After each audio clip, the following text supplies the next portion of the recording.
Oh mohon maaf, lupa disebut, ibu-ibu muslimat, ini penting. Nama ibu-ibu muslimat harus disebut, karena perempuan itu kalau disakiti nggak pernah lupa, kalau menyakiti nggak pernah ingat, itulah perempuan. Makanya harus disebut ini. Sebelum saya lanjutkan, salam takdim saya kepada Ibu Nyai Yasin yang berkenan hadir. Flashback Pak Kiai Mustamar, tahun 86, usia saya baru 5 tahun. Saya diajak sowan abah saya ke Mbah Yasin Blitar. Saya sampaikan cerita ini kepada Ibu Gubernur. Satu saat ketika Mbah Yasin Blitar turun dari panggung pengajian, sebagaimana yang kita mafhumi, Mbah Yasin adalah macan panggungnya Jawa Timur. Kalau bahasanya Mbah Dim Yati Rois Kendal, beliau mengatakan di masanya Mbah Dim itu adalah orang yang menghidupkan, Mbah Yasin itu adalah orang yang menghidupkan malam Lailatul Ijtima' Nahdlatul Ulama. Beliau mampu menghadirkan ribuan orang di setiap kajiannya. Pas kula sowan mriko Kiai, turun dari panggung, Mbah Yasin ku ngelus-ngelus sirah kula. Saya pegang nyamati. Coba yang salah mic-nya apa servernya? Tobat. Cek. Kok cek. Panitia. Inilah bedanya sound system sama cewek. Sound system diragati okeh, ketok wujute, cewek diragati okeh dipek kancane.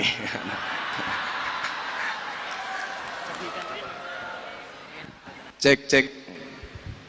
Ternyata servernya nggak bisa pakai mic bagus. Udah ini aja nggak apa-apa. Turun dari panggung, kepala saya diusel-usel sama Mbah Yasin. Waktu itu beliau bilang begini, nggak saya kurangi, nggak saya tambahi. Bapak saya kebetulan namanya Muhammad Murodi. Mbah Yasin bilang sama bapak saya, Pak Mur, sesok anakmu iki cangkeme dadi.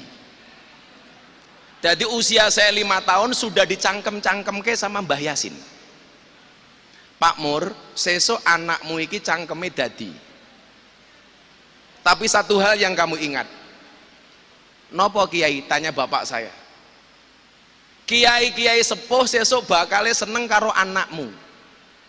Tapi kiai-kiai nom sesuk okeh sing ra seneng karo anakmu. Niki dawuh Mbah Yasin tahun 1986.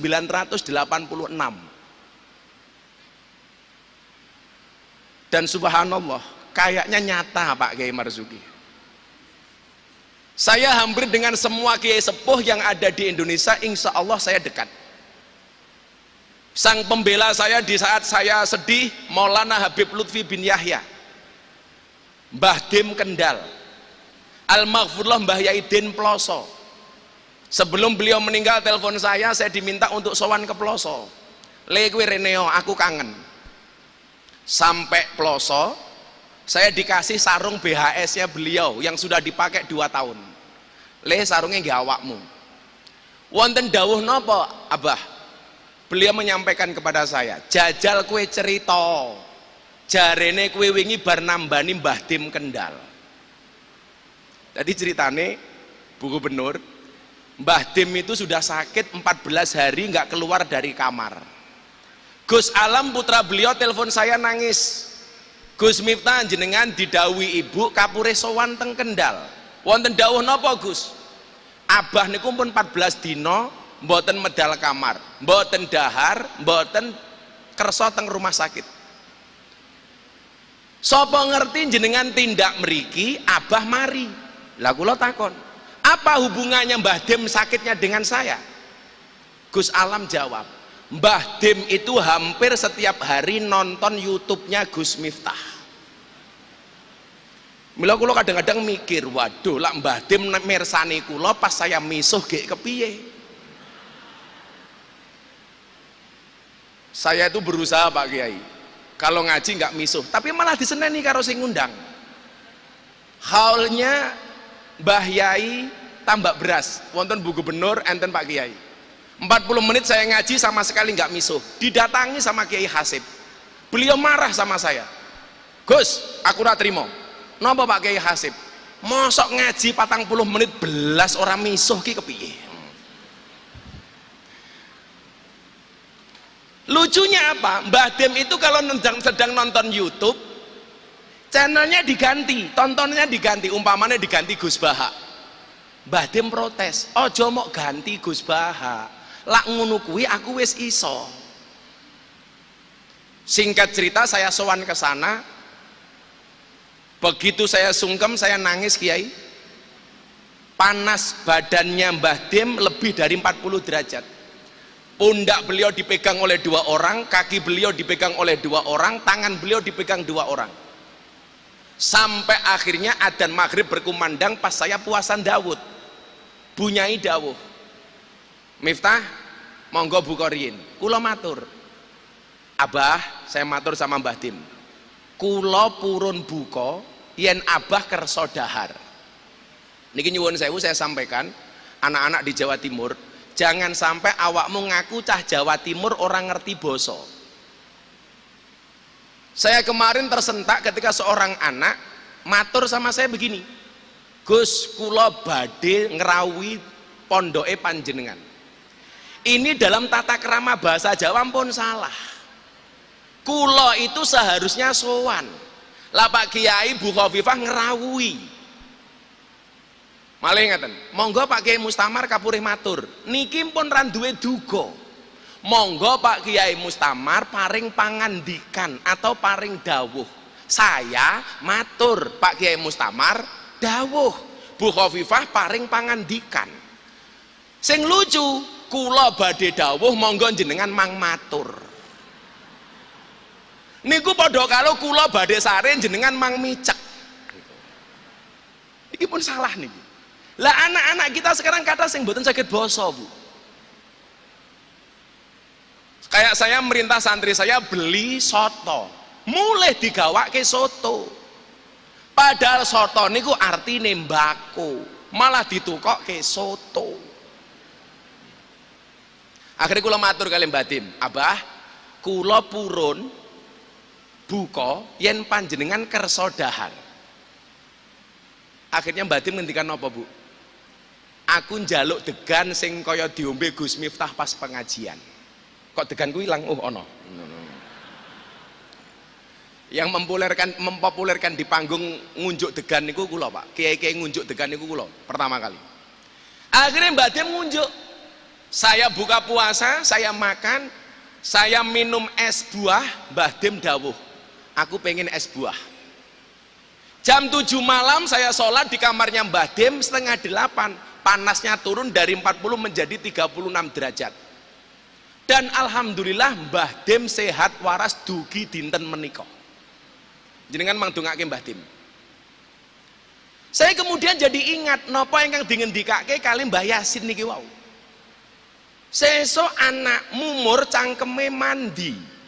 Kiai-kiai sepuh bakal seneng kali bocah niki. 2001 saya viral pengajian, mohon maaf, memberikan ceramah di gereja Penjaringan Jakarta Utara. Saya dihujat sampai trending di Twitter 1 minggu. Miftah kafir. Saya jawab, ra masalah, sahadat meneh. Diposting Deddy Corbuzier, 2 hari posting di Instagram ditonton 15 juta kali. Komentarnya 100.000 kali lebih. Semuanya mencaci maki saya.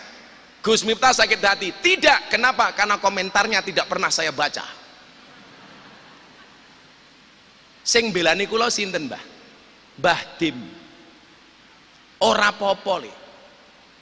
Waktu itu saya salah membaca kitab kiriman dari Gus Nadir Shah Australia. Saya baca jam 2 malam, mau suah. Saya pakai kacamata hitam karena memang saya tidak pernah melepas kacamata saya. Begitu setelah sholat subuh saya lihat ternyata bacaannya salah, beberapa harokat. Saya mau hapus, Bu. Saya telepon abah saya, termasuk Abah Lutfi Pekalongan. Apa beliau bilang? Nak, jangan kamu hapus. Kenapa? Kamu akan tahu mana yang menjadi sahabat kamu, mana yang hanya mencari muka bagi kamu. Jangan kamu hapus. Kemudian saya dikasih satu makalah dari Ibnu Athaillah As-Sakandari, la tashab man la yunhiduka haluhu wala yadulluka 'alallahi maqaluhu. Janganlah bersahabat dengan orang yang tidak membuat kamu menjadi terengginas, menjadi giat, menjadi rajin, dan tindakan-tindakannya tidak menjadikan kamu dekat dengan Allah. Maka Ibu, saya itu hampir sebulan terakhir wirawiri Jakarta Surabaya lebih dari 10 kali. Saya berangkat dari Soekarno-Hatta, turun di bandara Surabaya lebih dari 10 kali. Dalam rangka nopo? Kulo sowan-sowan kiai, pados sahabat. Karena apa? Khairul ashabi mayadulluka alal khairi. Sebaik-baik sahabat adalah yang menunjukkan kamu atas kebaikan. Kalau saya sering bilang sama anak PMII, apa bedanya teman, pacar, dan sahabat? Teman adalah 1000 orang yang datang di saat kamu senang. Pacar, 1 orang yang membuat kamu melupakan 1000 orang. Tapi yang kita cari bukan teman, yang kita cari bukan pacar, tetapi yang kita cari adalah sahabat. Siapa itu sahabat? 1 orang yang tetap bertahan di saat 1001 orang meninggalkan Anda. Dan alhamdulillah kulo kata sahabat teng Jawa Timur, Bu. Soalnya kulo lahirnya nyuwun sewu teng Lampung, tapi darah getih kulo niki getih Jawa Timur. Ketika kemudian saya dibully gara-gara nyuwun sewu bacaan kitab saya salah, Mbah Dim dawuh, le wong ngalim kuwi penting tapi orang jamin. Lah didelok sangka ngalime luweh ngalim madoh Pak Kiai Mustamar, tapi jadwal ngajine akeh Miftah. Mbah Dim niku ngendikan ngeten kali kula, rungokno ya le. Qalilum minal yaqin khairum min kasirim minal ilmi wal amal. Yang kamu punya itu sedikit, Nak, tapi manfaat. Daripada kemudian orang yang punya banyak tapi nggak manfaat. Kemudian saya dikasih kaedah, kullasai'in idza kasura rakhusa illal adaba. Segala sesuatu kalau jumlahnya banyak pasti murah kecuali adab. Kiai ki akeh nih, tapi sing ora ngalim kaya awakmu ki jarang. Berarti kowe iki antik, barang longko. Yen longko regane larang. Kiai niku kathah, tapi sing gelem ngurusi lokalisasi sedikit. Namung Miftah. Kula tahun 2002 menlebet teng Doli. Tahun 2000 sudah masuk di lokalisasi Sarkem. Kula matur kali Bu Khofifah, Bu, mbok Doli jenenge diganti. Napa Alfa Doli? Loh kan keren. Pemilihan diksi kata itu kan menjadi penting. Coba dibuat peraturan gubernur merubah nama Doli menjadi Alfa Doli. Siapa tahu akan banyak keutamaan-keutamaan dari Doli. Kita nggak pernah tahu. Ingat loh, orang baik punya masa lalu, orang jelek pasti punya masa depan. Saya pertama kali mendapatkan predikat presiden para pendosa niku teng Doli, Bu. Mila saniki kata mobil gambare Gus Miftah teng dalan truk ana tulisane presiden para pendosa niku pertama kali teng Doli Surabaya. Mila kula matur kali Pak Kiai, 3 bulan yang lalu saya mendapatkan 3 penghargaan dari Leprit, Lembaga Prestasi Indonesia dan Dunia, dalam 3 kategori. Yang pertama lelang belangkon termahal di dunia. Saya menjual belangkon, saya sumbangkan untuk Muktamar NU di Lampung. Belangkon 90.000 terjual 900 juta. Niki belangkon nih. Yang kedua saya dapat penghargaan sebagai dai yang paling istiqomah pengajian di lokalisasi, 22 tahun. Istiqomah berat Gus, berat. Kalau istiqomah pasti berat, karena kalau ringan namanya istirahat. Untuk istiqomah selama 22 tahun ini nggak susah, nggak ringan. Banyak cobaan. Kenapa kalau cobaan banyak? Iya, karena kalau sedikit namanya cobain. Kayak kula wingi dicurhati kalian mbak-mbak artis. Gus, kenapa sih rumah tangga kok rumit? Saya mau cerai sama suami saya. Kebetulan Kiai NU sing iso mlebu teng artis-artis salah satunya saya. Gus, rumah tangga saya mau berantakan. Kenapa rumah tangga rumit? Iya mbak, rumah tangga pasti rumit karena kalau sederhana namanya rumah makan. Nah, yang ketiga, saya dapat penghargaan sebagai selebriti yang paling banyak gambarnya dilukis di bokong truk. Ada 300 truk lebih yang bokongnya digambar Gus Miftah. Yang paling menyedihkan setunggal Pak Kiai Mustamar, mobil tangki sedot WC gambarnya Miftah, quote-nya nggak asik, bokongmu adalah rezekiku. Maka malam hari ini perkenankan saya Pak Kiai Bu Gubernur untuk memotivasi anak-anak muda di Jawa Timur. Jangan sampai karena kamu dianggap tidak alim membuat kamu tidak percaya diri atau insecure. Saya dulu sekolah di pondok satu kelas 40 orang. Yang tidak diajari ngaji cuman saya sendiri. Tapi dari 40 orang itu nyuwun sewu sing dadi kiai nggih kula dhewe. Sing paling orang alim. 40 teman saya yang ngalim, yang ngaji kitab, nggak ada yang bikin pesantren Bu. Saya yang tugasnya tabarukan dengan kiai malah punya pesantren. Hidup orang goblok.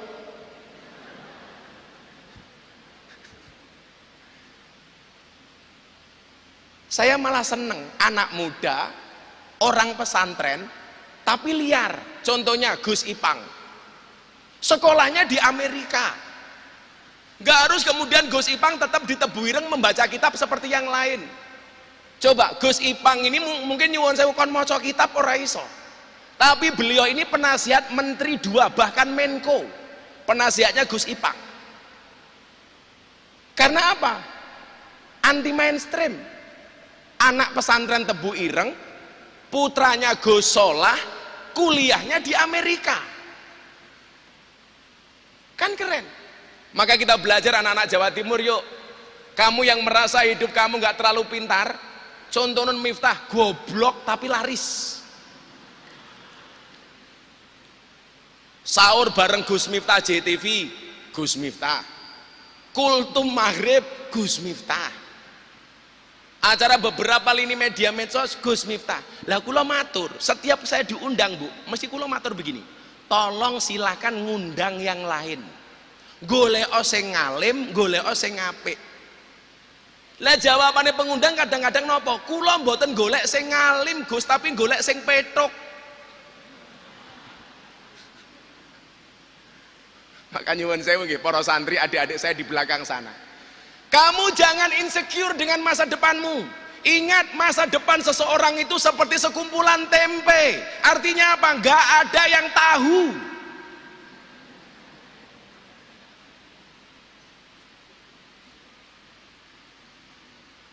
Saya mencatat beberapa ayat Quran yang kaitannya dengan semangat anak muda.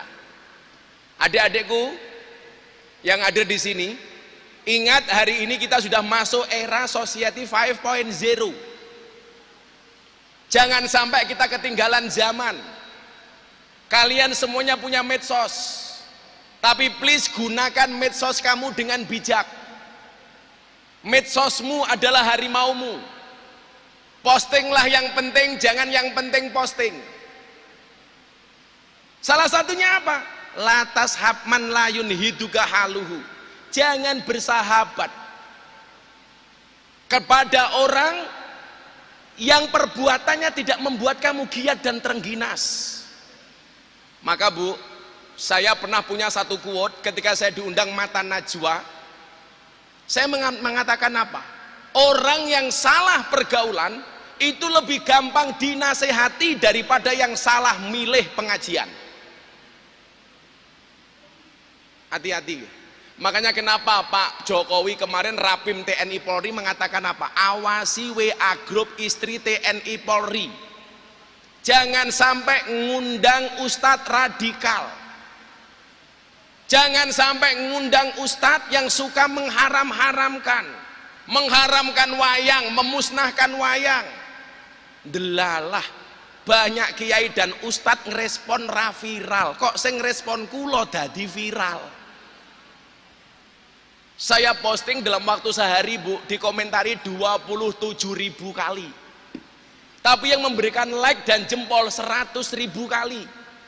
Pertanyaan saya, kenapa kalau kita posting lebih banyak like-nya dibandingkan komentarnya?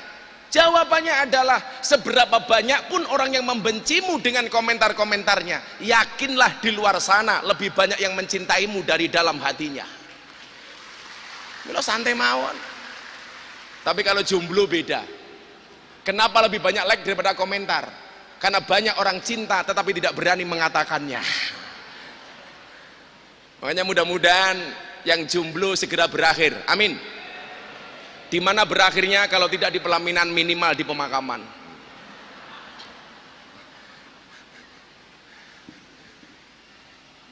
Saya hanya akan mengambil 4 ayat malam ini, akan saya sampaikan secara sederhana dan singkat. Ayat Al-Quran yang berkaitan dengan anak-anak muda. Mudah-mudahan besok yang kaya di Jawa Timur tidak hanya Mas Tomli Wafa, amin. Mudah-mudahan semua anak-anak di Jawa Timur besok mempunyai masa depan yang lebih baik, amin. Bermimpilah dalam hidup, jangan hidup dalam mimpi. Hidup di dunia memang tidak semudah membolak-balikkan tangan, tapi yakinlah dengan tangan kita bisa membolak-balikkan dunia. Kalau ada orang mengatakan mimpimu terlalu besar, katakan kepada mereka, bukan mimpiku yang terlalu besar, tapi pikiran kalian yang terlalu kecil. Bapak Ibu yang saya muliakan, yang pertama, Quran surat Yusuf ayat 33. Di situ menceritakan tentang keteguhan Nabi Yusuf alaihissalam. Ketika Yusuf berkata, wahai Tuhanku, penjara lebih aku sukai daripada memenuhi ajakan mereka. Jika aku tidak engkau hindarkan dari tipu daya mereka, niscaya aku akan cenderung untuk memenuhi keinginan mereka. Dan tentu aku termasuk orang yang bodoh. Ayat ini berkaitan kali nopo. Ketika Nabi Yusuf alaihissalam diajak untuk melakukan tindakan senonoh oleh Siti Zulaiha, Nabi Yusuf menolak. Artinya apa? Pemuda itu harus teguh pendirian. Saya dulu berangkat ke Jogja Kiai, nggak disangoni duit, namun disangoni satu nazom, kalamuna lafdun mufidun kastakim. Nah, kata abah saya, iling-ilingen kalimat iki. Kalamuna lafdun mufidun kastakim. Saya batin kuliah butuh sangu, kok mong disangoni kalamuna mufidun kastakim. Ini ki maksudnya nopo? Ternyata yang diinginkan abah saya cuma satu. Nak, dimanapun kamu berada, kalam kalimatmu harus berfaedah. Set, akhirnya saya sampai Jogja, nggak kuat ngekos Kiai. Saya jadi James Bond di kota Yogyakarta, jaga masjid dan kebon. Yogyakarta mayoritas Muhammadiyah. Mudah-mudahan malam ini saudara-saudara kita Muhammadiyah ada yang datang dan melihat. Mungkin ada pengurus daerah Muhammadiyah yang datang. 4 tahun setengah Pak, saya tinggal di masjidnya Muhammadiyah. Ada masalah Gus? Tidak ada. Masalahnya hanya satu. Gara-gara saya tinggal di masjidnya Muhammadiyah, saya kurus. Berat badan saya hanya 40 kilo. Napa kula melu Muhammadiyah kurus? Mergo Muhammadiyah belas ra tau ana slametan. Serana mangan-mangan belas nih. Enten kanca Muhammadiyah teng mriki. Begitu saya menikah tahun 2004 2005, kembali ke lingkungan orang NU karena istri saya orang NU. Berat badan saya langsung naik 108 kilo. Napa kula melu NU lemu? Soale wong NU titik-titik mangan.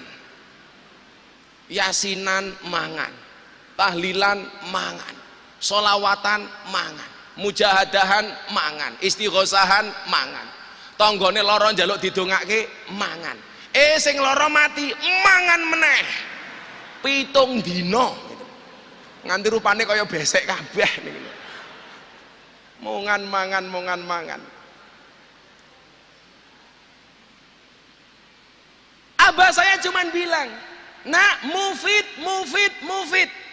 Dadi wong sing maedai. Jadilah orang yang berfaedah. Dan syaratnya satu, kastakim, yang istiqomah. Innalladzina qalu rabbunallah tsumma istaqamu. Kowe istiqomah le, tatanazzalu alaihimul malaikat. Malaikat sing goleki awakmu ora perlu goleki malaikat. Itu saja pesan abah saya waktu itu. Bapak saya itu kula lucu, Pak. Bapak kula niku riyen mondoke teng Ploso, Pak Kiai. Niku mbiyen koncone Gus Maksum. Jadi bapak saya itu sering kamarnya didatangi Gus Maksum. Lah Gus Maksum niku kilawakola, senengane niku nyolongi beras teng kamare santri sugih, didum teng kamare santri sing kere. Satu ketika nggawa beras teng sarunge Gus Maksum, berase niku kecer-kecer ning dalan. Abah kula matur, Gus, niku lho berase kecer-kecer. Napa jawabane Gus Maksum? Ora apa-apa mur, sing krunguhe keduman apa meneh sing kelewatan. Niku Gus Maksum. Pesan beliau cuman itu, mufidun, tapi ingat le, istiqomah, kastakim. Begitu saya viral tahun 2018, bapak saya telepon lagi, Bu. Beliau mengatakan apa? Lirraf'i wan nasbi wa jarrin nasolah ka'arif bina nina fa innanan linal minah. Kula mikir meneh iki maksude apa? Biyen kula kuliah disangoni kalamun lafdun mufidun kastakim, sakniki kula kondang bapak kula ngomong dawuh lirraf'i wan nasbi wa jarrin nasolah ka'arif bina fa innanan linal minah. Kula mikir meneh aku ora tau ngaji alfiyah. Akhirnya kula ngen-ngen. Kenapa beliau mengatakan lirraf'i wan nasbi wa jarrin nasolah untuk saya? Le, dadiya kaya domirna. Dia konsisten, nggak berubah ketemu rofa, nggak berubah ketemu nasob, nggak berubah ketemu jer, tetap menjadi na. Saya nggak mau kamu berubah, nak, tetaplah menjadi domirna. Lirraf'i, ketika kondisi kamu di atas, ingat siapa kamu, dari mana kamu berangkat. Ketika keadaan nasob sedang-sedang saja, kamu nggak usah terlalu susah. Bahkan ketika kamu dalam keadaan jer di posisi terendah, kamu nggak usah sakit hati, nak. Mila nyuwun sewu, bulian cacian ke saya, Bu, kulo belas ratau loro ati. Karena saya punya prinsip, ketika ada orang membicarakan keburukanmu, tersenyumlah. Kenapa? Karena keburukanmu saja diperhatikan, apalagi kebaikanmu. Gagah. Jadi izin komandan, saya nggak pernah sakit hati. Karena bapak saya pesan itu. Nah, kondisi kamu marfu, tetap kamu miftah. Kondisi kamu mansub, tetap kamu miftah. Kondisi kamu majrur, tetap kamu miftah. Jangan berubah. Oh siapa? Makanya coba anak-anak ya, konco-konco Jawa Timur, qalilum minal yakin khairum min kasirin minal ilmi wal amal. Miftah niku mboten sinten-sinten.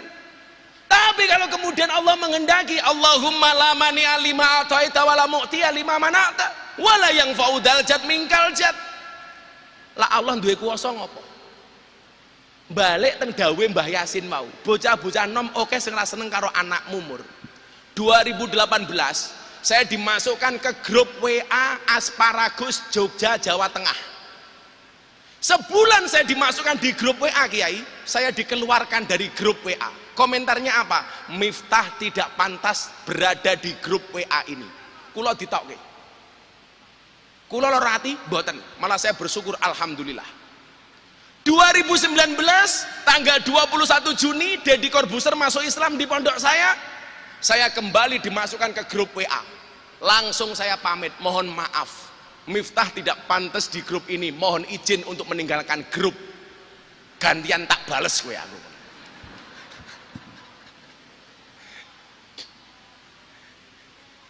Loh, mboten kala rati. Kalau ada orang menertawakanmu dengan kegagalanmu, maka kamu harus bisa menertawakan mereka dengan kesuksesanmu. Oh, ngoten.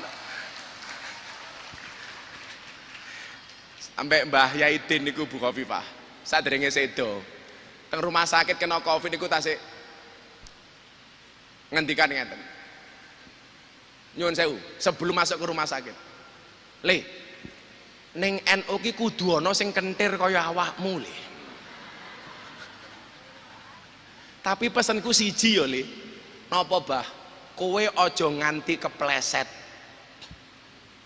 Maksudnya kepleset napa? Siji. Kowe aja rabi meneh. Oh, siap. Santai, Bu. Saya lelaki yang setia.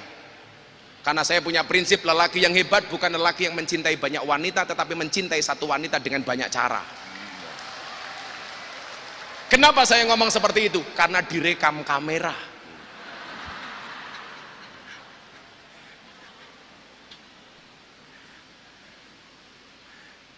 Insya Allah lah. Saya memahami kok. Pasangan terbaik bukan yang datang dengan segala kelebihannya, tetapi yang tidak meninggalkan kita dengan segala kekurangannya. Betul, Bu? Di balik suami yang hebat pasti ada istri yang kuat. Di balik kesuksesan seorang suami ada doa dari seorang istri, betul? Itu artinya semakin banyak istri semakin banyak yang mendoakan.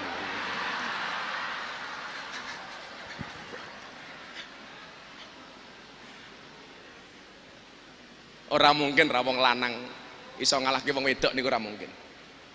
Seorang laki-laki berani menghadapi ribuan ekor lebah untuk membawa sebotol madu, tapi seorang laki-laki tidak berani menghadapi seorang istri untuk membawa seorang madu. Betul? Betul.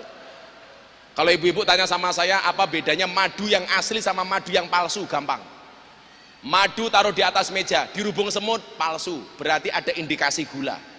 Madu taruh dalam botol digoyang-goyang dia kocak, palsu, berarti ada air di dalamnya. Madu bawa pulang istri marah, asli. Remuk. Kula guyon kali bojo kula, Bu. Bun. Saya itu manggil istri, kula niku kali bojo kula mung guyon tok nggih. Ora tau serius belas. Bojo kula niku ahli selawat. Istri saya divonis kanker, 3 tahun meninggal dunia. Kata dokter. Waktu itu nyuwun sewu kula mboten wong terkenal, tak antemin niku Pak Wagub doktere. Dia bilang apa? Gus, mohon maaf, ini kansernya parah. Mungkin hanya bertahan 3 tahun. Pas saya mau ulang tahun JTV di Tuban, kalau saya waktu itu burang orang viral, mau tak wetakin gitu dokter. Istri saya itu ketika dioperasi tasbihnya nggak bisa lepas, tetap cetak-cetik maca sholawat. Sampai selesai operasi tasbihnya tidak lepas. Padahal wong dioperasi ini kula dibius. Akhirnya selama 2 tahun pengobatan sampai ke Malaysia. Saya bilang sama dia, silakan kamu berangkat ke Malaysia. Niat kamu nggak usah berobat, jalan-jalan dan shopping saja. Ini tak kasih ATM, tapi tidak saya kasih pinnya.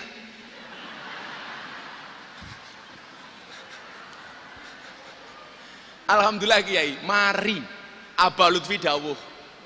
Dokter di koyo Gusti Allah wae. Mari, alhamdulillah mari. Saya bilang sama istri saya, Bun, boleh nggak saya menikah lagi? Emangnya Abah kerso? Ya ora. Nunggu takdir. Saya bilang, kalau seandainya saya pengen menikah lagi, saya pengen menikah cewek Arab. Kenapa, Bah? Karena kalau istrinya marah serasa mendengarkan tartil Quran. Wah. Ewek sadaqallahul adzim gitu. Jadi kelingan ceritanya Gus Dur Kiai. Gus Dur niku pas zaman Orde Baru diawasi sama intelijen. Pas rapat sama Kiai, Gus Dur diawasi Intel. Akhirnya Gus Dur bilang, Pak Kiai mulai sekarang karena kita diawasi Intel, tolong ngomongnya pakai bahasa Arab. Akhirnya para kiai takallum bil lughatil arabiyah. Begitu Intelnya pulang ditanya sama komandannya, jenderal. Apa tadi hasil rapat para kiai? Izin komandan melaporkan, aman karena para kiai hanya saling mendoakan.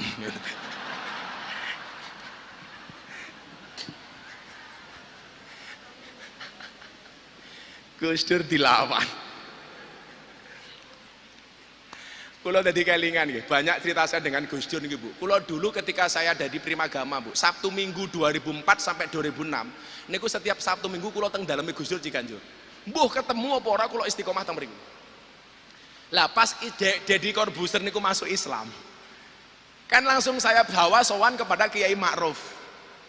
Abah Ma'ruf telepon, "Le, Deddy jaan rene." Nggih, Bah, sebelum beliau dilantik. Akhirnya begitu sahadat jam 1 siang, jam 3 sore kita terbang ke Jakarta, landing langsung ketemu Pak Kiai Said. Deddy Corbuzier doakan Kiai Said. Langsung sowan Kiai Ma'ruf jam 5:15, 10 menit menjelang adzan maghrib. Ajudane Abah telepon, Gus, Abah Ma'ruf berkenan menjadi imam sholat maghrib untuk Mas Deddy Corbuzier dan Gus Miftah.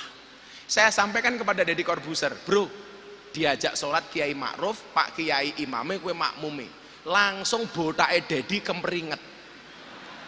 Soalnya apa? Nembe sahadat belum sempat saya ajarkan sholat. Lu gimana, kan gua belum bisa sholat. Santai bro, udah diajarin. Saya tahu ini orang cerdas. Deddy itu kan apa-apa bisa, yang nggak bisa cuma satu, nyisir rambut. Akhirnya bu, saya jengkang-jengkeng neng jero Alphard. Saya ngajari Deddy sholat gerakan-gerakan pokok. Diinceng sama wartawan, itu Miftah sama Deddy Corbuzier ngapain gitu. Kok Miftah jengkang-jengkeng ning ngarepe Deddy Corbuzier itu. Begitu giliran wudu, saya masuk ke kamar mandi di dalamnya Kiai Ma'ruf, saya wudu, dia nyontoh, bajunya basah semua. Nah, singkat cerita bu, komat. Deddy Corbuzier tepat di belakangnya Kiai Ma'ruf.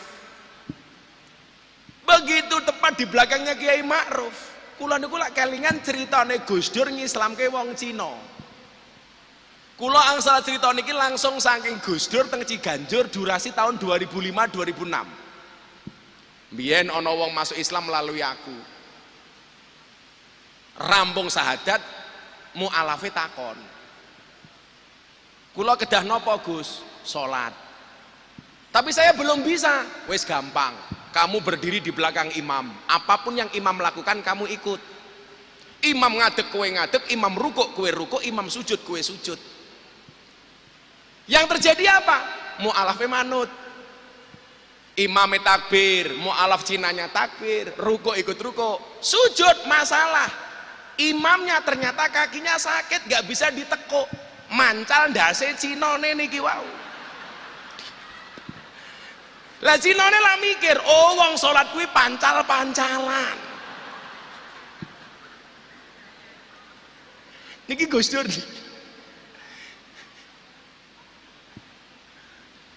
Wekdal sak monten kula kelingan enten asistene Gus Dur ingkang saking Jepara napa Kudus nggih, jenenge Ghazali napa sinten lali kula. Lah sing dipancal sirahe niki ngendikane Gus Dur. Ngamuk. Oh, diasar mu'alaf anyaran Cina. Begitu rakaat kedua, sing dipancal sirahe gantian bales. Jarene wong Cina ki ora sunat, dirogoh sarunge. Akhirnya Cinane mikir, oh wong salat ki rogo-rogoan, ngerogoh imame. Mulai kadang-kadang mikir nggih kiai iki, kok Gus Dur ki ya entuk cerita kaya ngono kok ngendi ngoten. Maka kula niteni Bu, orang itu kalau cerdas biasanya selera humornya tinggi. Contohnya Gus Dur. Tapi kalau wong seneng guyon belum tentu cerdas. Maka saya bilang, orang yang matanya tidak bisa melihat tetapi hatinya terang di Indonesia itu ada dua. Satu Gus Dur, nomor dua si buta dari gua hantu. Wah niku. Mila begitu bawa kula munggah panggung, gawa tongkat ibu-ibu bengok, wow si buta dari gua hantu. Nih. Yang pertama ayat ini, qala rabbi sijnu ahabba ilayya mimman yad'unani ila akhiril ayah, berkaitan dengan keteguhan Nabi Yusuf alaihissalam. Maka yuk anak-anak muda yuk, punyalah pribadi yang tangguh dan teguh. Jangan insecure, jangan minder, jangan underestimate. Yes we can, kita pasti bisa. Allah menciptakan hambanya, gak ada yang gak bisa apa-apa. Falikulli syai'im maziyah, semua orang punya kelebihan. Yakin. Maka saya bilang, jika kamu terlahir tidak menjadi orang yang kaya dan cerdas, maka jadilah orang yang kreatif dan pekerja keras. Di era Society 5.0 ada 4C yang harus kita mampu.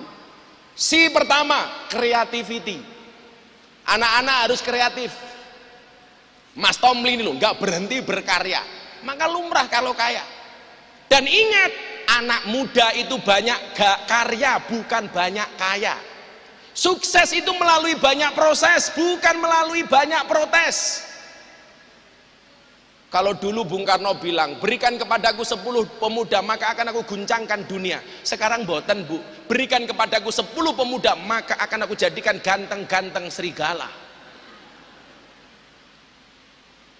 Kalau Pak Kiai Mustamar ndawi kita, inna fi yadi subani amrul ummah wa fi aqdamiyah hayataha. Ayo, kita semuanya punya potensi. Maka nggih nyuwun sewu.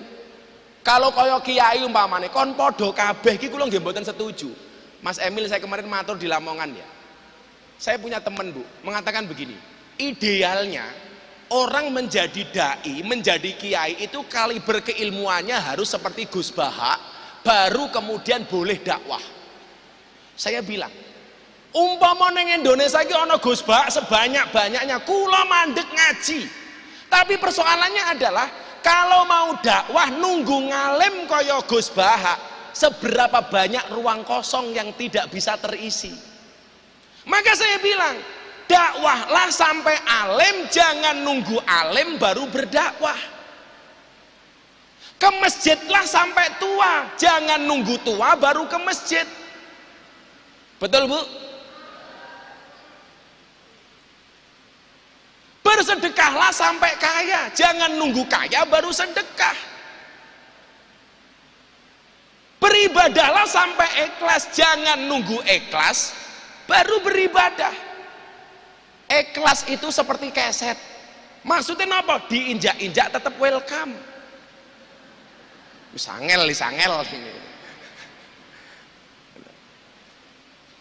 Nggak ada manusia terlahir bodoh, ini nggak mungkin. Kok Allah kok zolimen? Pasti mempunyai spesifikasi kemampuan yang berlainan. Maka anak kula Bu dulu dimarahi sama gurunya gara-gara apa? Anak saya nggak bisa mengerjakan matematika. Anak kula niku nyuwun sewu, ulangan matematika soal 10 Kiai, salah kabeh. Kiai ini nyuwun sewu, gurune arep nyeneni ora wani wong anake kiai. Akhirnya gurune kula telepon, Pak Guru, kalau mau marah silakan datang ke pondok. Saya juga pengen tahu anak saya salahnya di mana. Begitu datang ke pondok, anak saya ditanya, Mas, kenapa kemarin ujian matematika soal 10 salah semua, nggak ada satupun yang benar? Anak kula jawab, mohon maaf Pak Guru, kenapa semuanya salah, nggak ada satupun yang benar? Karena kebenaran itu hanya milik Allah. Betul lanjutkan aku, anakku aku raisen aku.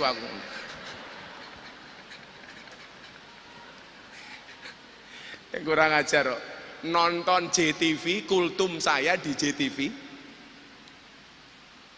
Langsung buka nyuwun sewu ora kultum krungu adzan ngasar buka lah kula matur kayaknya adzan ngasar kok kowe buka iki piye nyuwun sewu Bah saya tidak bisa membedakan antara adzan maghrib dan adzan asar adzane padha ya mbahmu kuwi ya.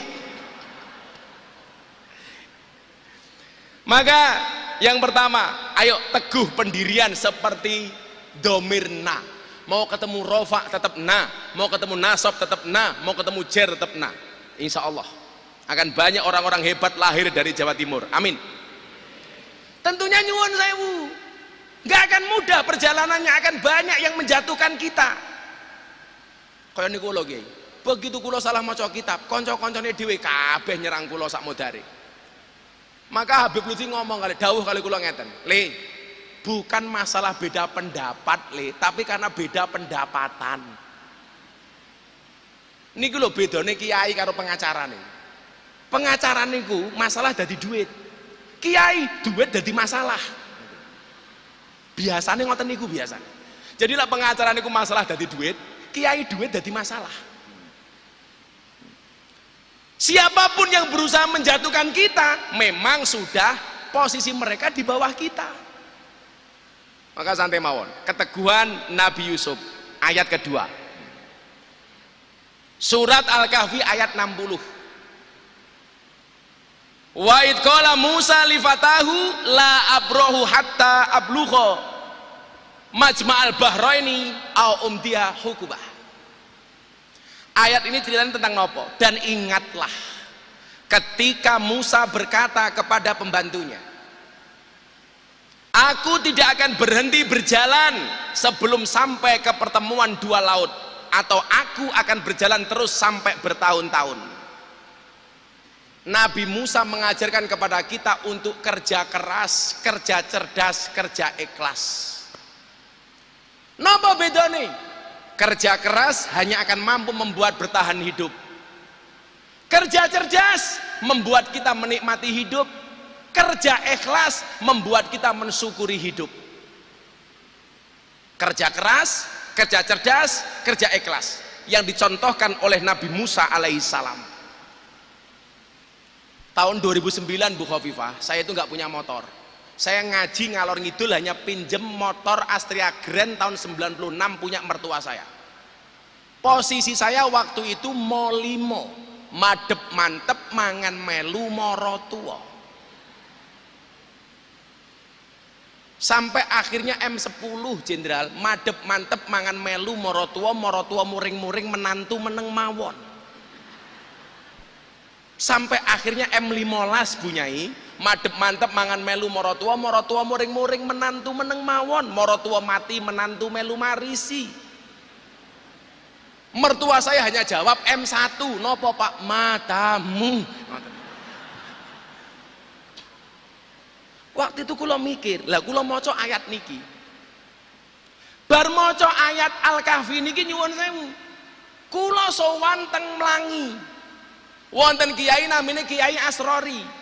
Ceritane napa? Gara-gara tahun 2006 Gus Dur dawuh ngeten kalih kula, Miftah, kowe mulya ning Lampung neruske pondok keluargamu utawa kowe ning Yogya neruske perjuanganmu.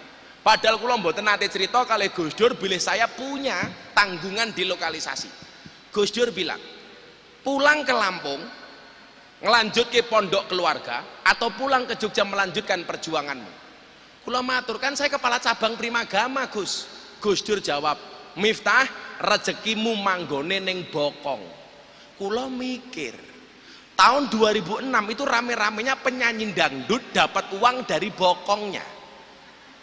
Munculnya Mbak Inul, munculnya Dewi Persik, Nita Talia, goyang ngebor, goyang ngecor, goyang lepo, goyang ngaci, goyang ngecat. Ini kula tahun 2006. Kula mikir waktu itu, apakah saya harus ikut-ikutan seperti Inul Daratista, kaya Mbak Inul? Ternyata jawabannya nopo Kiai. Begitu saya sowan Mlangi, Kiai ini buka hikam. Delalah sing diwaca nopo? Arih nafsaka minat tadbir. Istirahatkanlah dirimu dari ngatur. Urip kuwi wis ana sing ngatur. Kowe ora usah kakean ngatur, wong urip sak madya nderek aturan. Wah, mikir lagi saya. Ya Allah. 2009 belum punya motor masih ikut morotuo. Berangkat lagi ngaji, ngrungokke. Yang dibaca sama kiainya apa? Kula kelingan betul itu.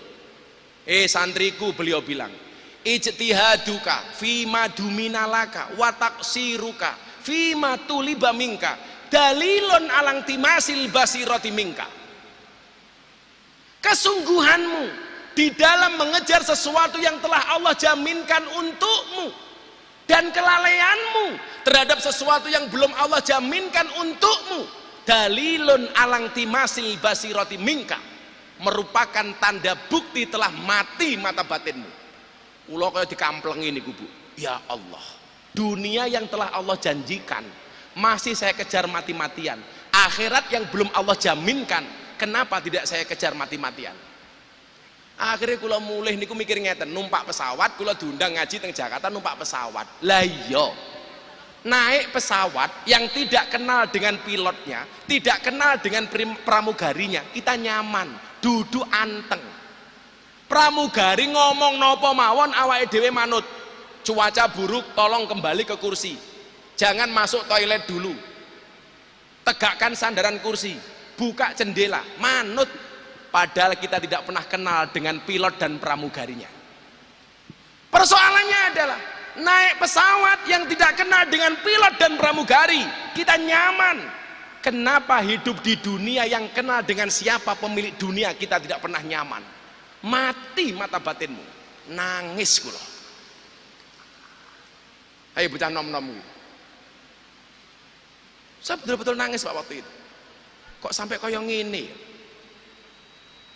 Akhirnya apa? Saya minta sama Allah perbaiki semua amalan. masih belum diangkat derajatnya oleh Allah, saya mulai putus asa. Delalah. Begitu buka hikam, ketemu jawabannya. La yamuddu ta'akhuru amadil ata'i ma'al ilhai fid du'a mujiban liya'sika fahuwa dumina laka al ijabah. Janganlah karena keterlambatan pemberian Allah kepadamu menjadikan kamu berputus asa. Fahuwa utawi pun Gusti Allah dumina laka al ijabah, dia yang menjamin doa-doamu untuk dikabulkan. Fil waqtil ladzi yurid, di waktu yang Allah kehendaki. La fil waqtil ladzi turid, bukan di waktu yang kamu kehendaki. Pun akhirnya waktu itu, Bu, saya punya quote. Apa quote-nya?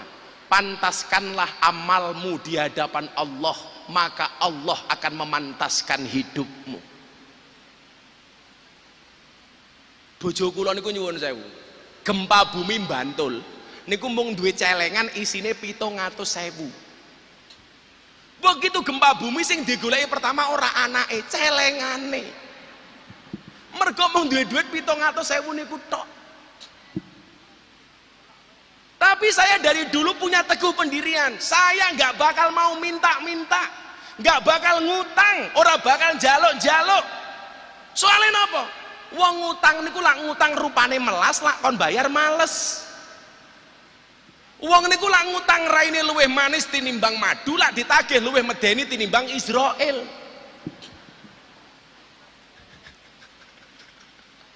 Nggih, Kyai. Akhirnya kula telepon abah kula teng Lampung, "Bah, kula pripun?" Niki jawabane. "Le, kowe ngerti apa ora?" "Apa, Pak?" "Puasa ki as-shaum." Puasa itu asyam. Maknane apa, Le? Al-imsak. Kowe ngempet, Le. Bu, puasa itu ngempet. Hari ini terjadi kekisruan di bangsa kita, kenapa? Karena banyak orang yang tidak bisa ngempet. Pejabat di demo, akhirnya hari ini rame demo. Kenapa? Karena banyak oknum pejabat dan politisi yang tidak bisa as-shaum, tidak bisa asyam, tidak bisa al-imsak. Ora iso ngempet. Mula kula kadang-kadang maca kebijakannya pemerintah niku rada lucu. Boleh berbuka puasa, tapi nggak boleh omong-omongan. Lah iki maksude iki apa? Iki sing buka zombie apa wong? Mas tahu kenapa zombie itu kalau jalan rame-rame? Iya, karena kalau sendirian namanya zomblo. Barusan Bu saya baca berita tadi di situ apa? Boleh lebaran halal bil halal, tapi nggak boleh makan dan minum. Iki maksudnya apa meneh? Ya mesake ibu-ibu muslimat toh. Kula niku ningali muslimat napa fatayat terus ndelok seragame, Bu. Dilihat dari cara duduknya. Lah muslimat niku tak fatayat niku ngaten iki fatayat. Lah muslimat yo ngene iki. Ngono ngene iki. Niku muslimat nih. Yang kedua bisa dilihat dari baunya. La fatayat parfum, muslimat balsem. Mana niku biasa.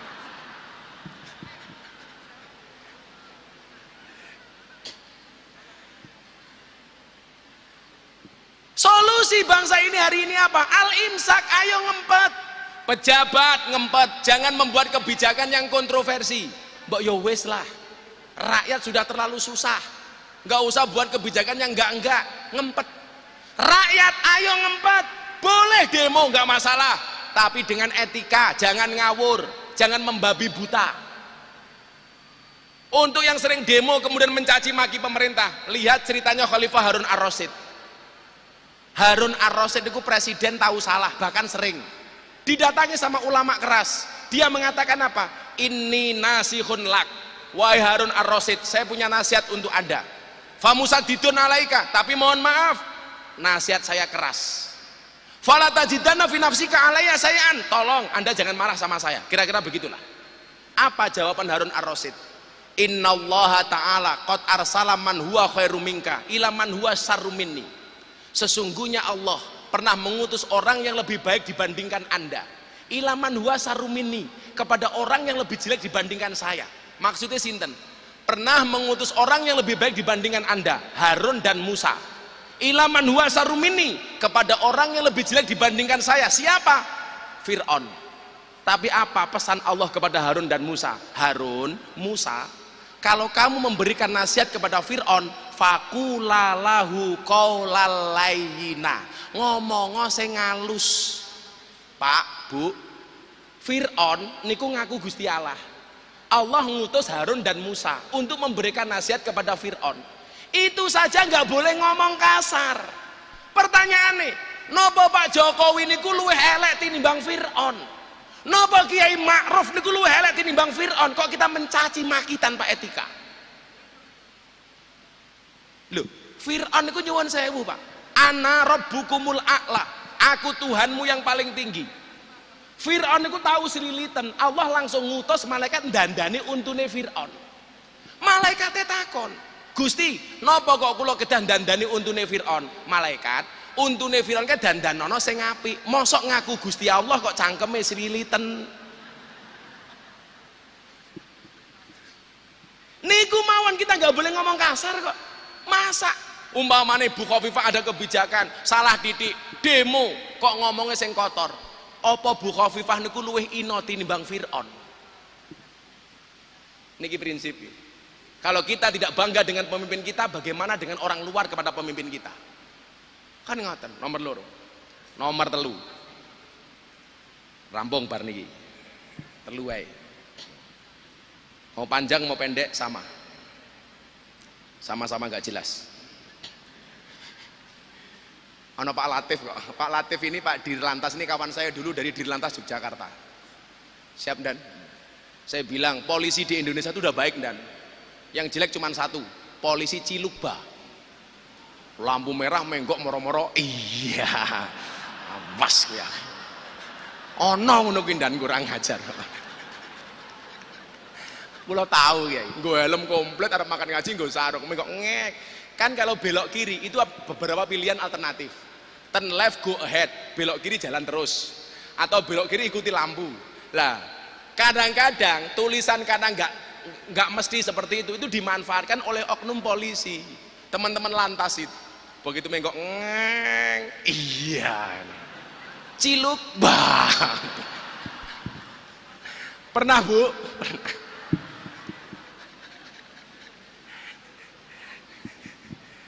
Tapi keren di Lantas Jawa Timur Pak Latif nih. Pajaknya kendaraan langsung naik. Terima kasih Pak Latif. Jangan lupa nambahi ya Pak Latif ya. Yang terakhir ya, bon bengi. Kata Pak Kiai Mustamar rasa suwe-suwe. Sampai sahur. Yang ketiga, surat Al-Anbiya ayat 60. Cah nom.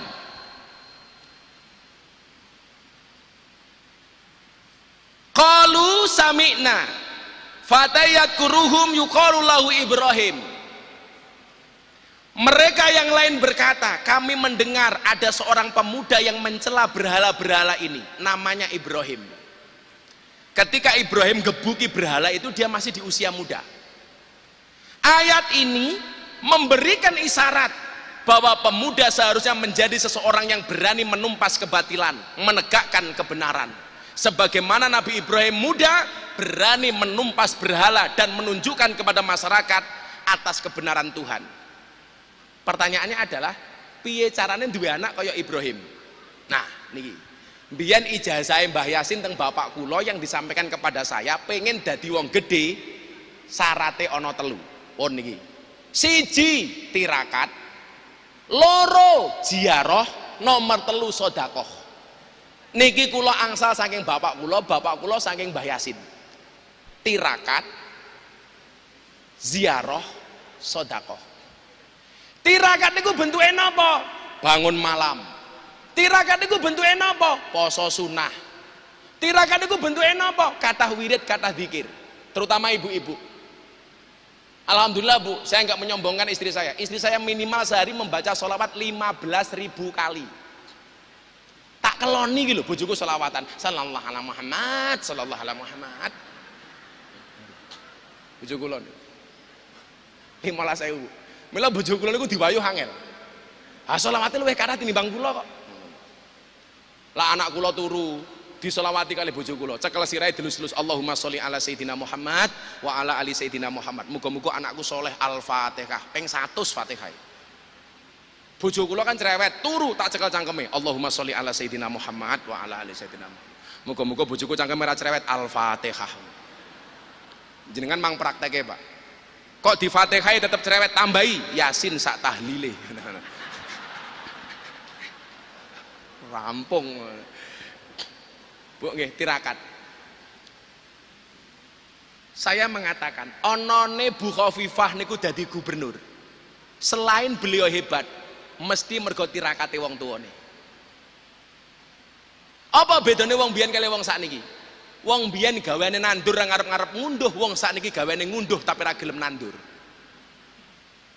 Wong biyen nandur kayu jati, nggak pernah ngarep-ngarep ngetok kayu jati. Nandur wit kelapa ora tau ngarep-ngarep ngombe degan. Beda kali wong sakniki, gaweane ngetok kayu jati ora gelem nandur jati, gaweane ngombe degan ora gelem nandur kelapa. Sinten? Kula. Lah wong biyen niku Pak Wagub, gaweane nandur ngarep-ngarep ngunduh. Sing gelem ngunduh ra gelem nandur niku ana telu. Siji maling, loro pemborong, telu codot. Dadi lan jenengan gelemane ngunduh ra gelem nandur berarti kelasmu kaya codot. Tirakat. Ilo ibu-ibu ditambahi tirakate mumpung Ramadan. Nomor loro, ziarah. Ziarah niku artinya mengunjungi. Ziarah kepada yang hidup untuk minta didoakan. Kula ziarah sowan Pak Kiai Marzuki, Pak Kiai tulung kula didongake. Ziarah kepada yang mati mendoakan. Maka saya dari dulu nggak pernah setuju kalau bahasa ziarah kubur diganti wisata religi. Iki bahasa apa? Ibu-ibu muslimat ajeng sowan Gus Dur ning Tebu Ireng ngene Gus Ipang. Kok nganggo bahasa wisata religi? Ora pantes. Nganggo bahasane Kiai Al-Muhafadzah Alal Qadimi Sholeh. Napa Bu? Ziarah. Guayane wisata religi, begitu mulih karo bojone assalamualaikum papa. Iya mamah. Lalah yuyu mamah kok tungkae meletek-meletek to yuyu. Biasa mawon. Sing terakhir sedekah. Inna auliya Allah la yanalu mir rahmatillahi wa sa'ata ridwani bi kasratil ibadah walakin yanaluha bi sakhawatin nafsi wal istihanati anid dunya.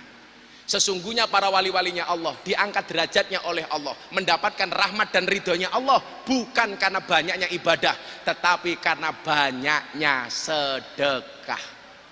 Bu, kalau tak takon, kalau kita sedekah memberi orang miskin, yang harus berterima kasih yang memberi apa yang menerima? Yang harus berterima kasih yang memberi atau yang menerima, Pak? Rata-rata jawabannya yang menerima. Anda salah. Kalau kita memberi kepada orang miskin, yang harus berterima kasih yang memberi, bukan yang menerima. Kenapa? Karena pemberianmu kepada si miskin hanya menyelamatkan dunianya si miskin, tetapi doanya si miskin kepada si kaya menyelamatkan akhirat si kaya. Maka yang harus berterima kasih yang memberi, bukan yang menerima. Maka mudah-mudahan Allah Subhanahu wa taala menjadikan putra putri kita generasi yang dzurriyyatan thayyibah, soleh solehah. Amin Allahumma amin. Terakhir Bapak Ibu, tetaplah bersabar dengan semua keadaan. Belajarlah dari sabarnya orang berpuasa. Orang berpuasa itu haus, lapar, dahaga. Kenapa dia bisa bersabar? Jawabannya adalah kenapa orang berpuasa walaupun haus, lapar, dahaga dia bisa bersabar? Karena orang berpuasa yakin adzan maghrib pasti datang. Karena yakin adzan maghrib pasti datang. Artinya apapun masalah kita, kenapa harus bersabar? Karena yakinlah solusi dari Allah pasti akan datang. Gembok tidak pernah dibuat tanpa kunci, masalah tidak pernah dibuat tanpa solusi. Mudah-mudahan bermanfaat. Wal afu minkum. Assalamualaikum warahmatullahi wabarakatuh.